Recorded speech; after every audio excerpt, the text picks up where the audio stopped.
Good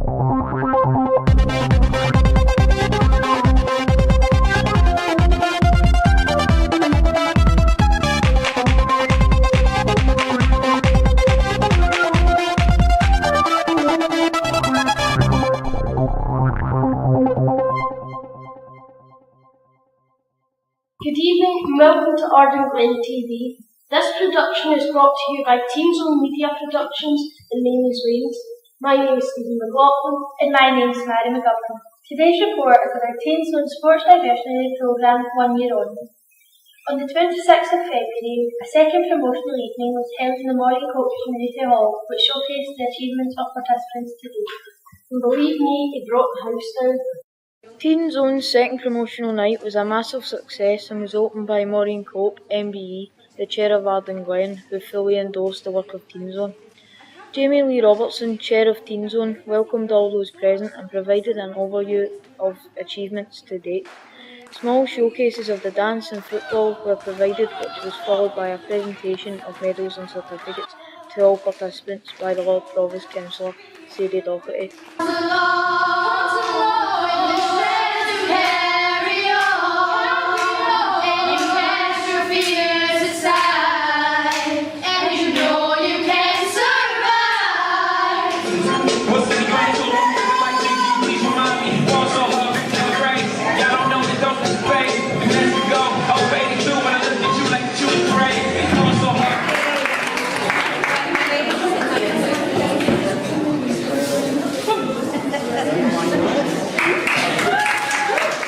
Teen Zone's promotional night was a hit and left guests amazed at what we have achieved. Castlemilk Fire Station rededication service was held on Tuesday the 26th of March. Fiona McGovern, Regeneration Officer, spoke to invited guests about the community benefit that Teen Zone had received following the refurbishment of the Castlemilk Community Fire Station. Members from Teen Zone and Ardenglen attended the rededication service for the newly refurbished Castlemilk Community Fire Station on Tuesday the 26th of March. We were asked to say a few words about our receipt of the Contact Community Benefits. Jamie Lee Robertson interviewed several guests who spoke about the memories of the fire station. Here's what they have to say. So what do you think of the new refurbishment? Oh, it's just unbelievable. I come from Castlemilk. I was born in Castlemilk. I lived in Macri Drive and I served in this station as a young firefighter for a wee while, and the difference is just night and day. It's absolutely phenomenal. So do you think it's been a smart investment, and if so, how do you think it will benefit the community? I think it's very much been a smart investment to continue to improve the buildings of the fire service, and therefore I think as a result of that the service they provide is much better, because if you work in a pleasant environment you're more dedicated, I think, to your work, a better environment, so therefore I think there'll be absolute benefits for it. There's been community benefits already. So we heard about the new community room that's here, and we've been told that MP's willing to use it for the community, so what would you like to see happening in that room? I'd like to see it busy 24 hours a day, 7 days a week, as many groups as we can accessing it and using it. There'll be no charge for it, so it won't cost any money, but I'd like to see a really diverse range of groups, from maybe alcohol and drugs groups to voluntary, to schools, education committees, young people, as many people as we can access in the facilities. The station's open for business. We want everyone to come and visit. Yeah. So the new community room, has been a lot of talk about that, so what would you like to see happening in that room? Oh, well, just to be, I mean, it's a free facility, so I'd hope that the local community will take that on board and take up the opportunity to use it the way they see fit. Any groups that maybe need a wee place to meet, and so they're not out somewhere in the cold or having to pay money for facilities. So anything that involves the local community getting together and doing things together for the betterment. Since you're the architect, other than the second floor, is there any other major changes? I think both floors are brand new. We found out that the existing building wasn't fit for purpose and we couldn't build on top of it. It became too difficult. So what we did was we took the building right down to slab level.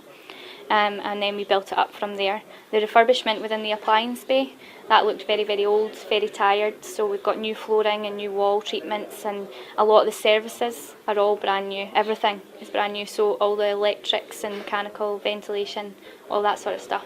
So we've got the solar powered PV panels on the roof, so that also provides feedback for the station, and also the new phase 1 area, which is the community side of things, which is the bit where you come in the front of the station. That's all opened up now to the public. I don't know if you can remember what that was like before, but it was very closed off, and it was an old kind of PVC plastic door, and you didn't know whether anyone was in or out, or you didn't know whether you were even allowed to go up to it. So I think that's the biggest change. The biggest change is actually getting people interested in what's going on and being able to see into the station and actually see, well, it is our station. So is this the new community room that you've been talking about? This is a new community room, as you see, Privilege we get to visit. which is this is the first community event in the new community room. Which yes, you've made history. Today I've got to take my hat off to you. So yes, this is a new community. It'll be open to all the community to book and use for meetings, displays, whatever, and it opens up the station. So is there anything else that you would like to add? Anything new that we've not heard? No, I don't think there is. There's nothing new. Everything goes round in circles. And just like Castlemilk, it was a new station 50 years ago, it's a new station today. And in 50 years' time, we'll still be doing the same things. We'll still be meeting with the community, only we'll be meeting them on a bit more personal basis. It's not just about fire station with big red doors and we go out and put out fires. Now we work in the community, who knows what it'll be in 50 years. Tynzone are delighted to receive the fire station's community benefit in the form of the refurbishment of the former St Martin's football pitch in order for the football element of the programme to have a pitch of their own. On Sunday the 17th of March, participants from Tynzone's Sports Diversion Aid programme and other community members joined together in order to clean up the area prior to mighty construction, commencing works on Monday the 18th of March to reblaze the pitch and bring it back to its former glory. On Sunday the 17th of March, participants from Tynzone and local community members joined Strathclyde Fire and Rescue and Mighty Construction at the former St Martin's football pitch. A clean day took place in preparation for Mighty Construction to commence the work required in order to bring the pitch back to its former glory. Thank you, and good night from me, and good night from him.